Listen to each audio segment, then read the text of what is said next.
A new editorial from the Washington Post is channeling America's frustration with the lack of action on gun violence.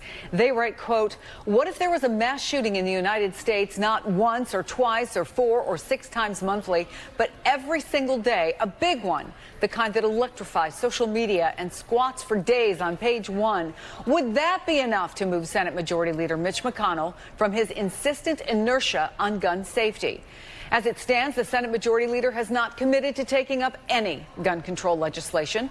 He says he's waiting for President Trump, who says he's working with Congress. So with Washington continuing a history of inaction, the private sector is stepping up to fill the void. Walmart, the second largest retailer in the world, making a forceful move into the politically charged gun debate, banning certain types of ammunition, supporting background check legislation, and suggesting Congress revisit the ban on assault rifles. But just how much power does the market have to correct an issue like gun violence? Joining me is California Democratic Congressman Eric Swalwell, who made guns a cornerstone of his presidential campaign.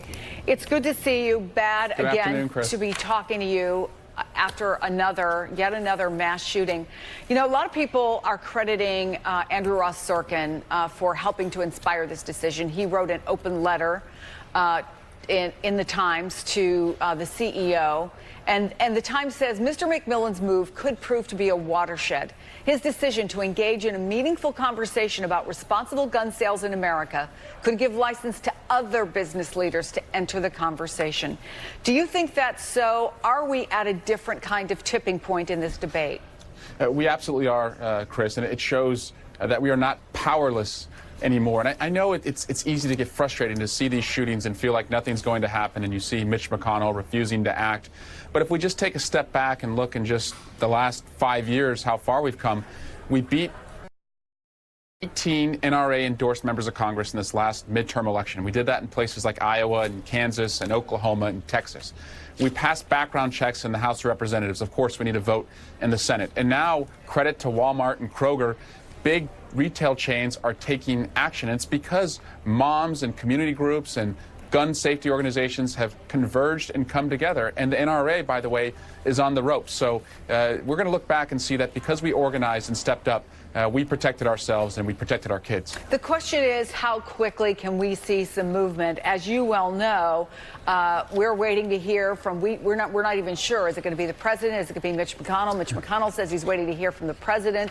The Associated Press has reported that they're talking about, at best, incremental measures, things like speeding up capital punishment for mass murderers after the fact. And by the way, absolutely no indication that that is a deterrent of any kind. In fact, a lot of these mass murderers go into it hoping they'll be killed. We know that for sure. They're talking about maybe making juvenile information part of background checks. I'm wondering, do you hear something different behind closed doors when you talk to Republicans? No, I do not hear something different. They're going to have to learn this lesson, I believe, the hard way, which is that they're going to be beaten at the ballot box unless they step up. Now, credit to the, dozen or so Republicans who stepped up on the background checks bill in the House of Representatives. And we'll see if some of these recent members of Congress who have said they would support an assault weapons ban actually put themselves on the legislation. But by and large, change has to come where it always has come in America, and that's at the ballot box. But I'm encouraged, Chris, as a presidential candidate who stood on the debate stage and challenged other candidates to embrace not just an assault weapons ban, but also a buyback, that you now have 8 candidates in the field, including many of the top-tier candidates, who support not just banning assault weapons, but undertaking the really, really important measure of getting them off the streets now.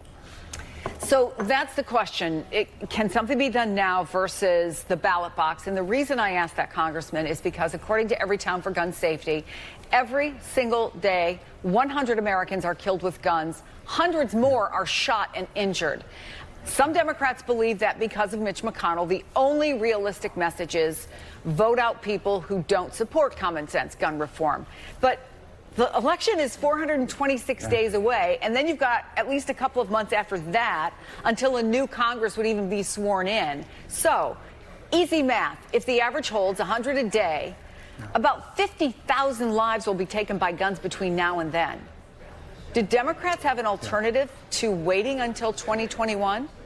Well, it's to fight in the courts and raise our voices in the streets and hit businesses at their pocketbooks, just as we saw with Walmart. And that's not going to reduce every gun violence death, but I think it keeps the drumbeat going. And this issue, though, Chris, the urgency of it was framed for me by a gentleman named Scott Charles in Philadelphia. He's a trauma counselor at Temple University Hospital. And he said what he's working on doing, because he doesn't have much faith that Congress can do anything, is teaching people in the community how to suppress gunshot wounds so that they can save more lives. And he posed the question to me like this: are we here to stop the bleeding, or are we here to stop the shootings?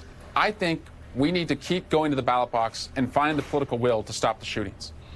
Wow, what a commentary, though, that some people who see this on the front lines feel compelled to do is just to stop the bleeding, right? Congressman Eric Swalwell, I'm sure we'll talk again about this. Thank you so much. My pleasure. Good Thanks, to talk Chris. to you. You Up too. next, we check in live with our team stationed in Georgia and the Carolinas. States bracing for major flooding as Hurricane Dorian moves up the coast.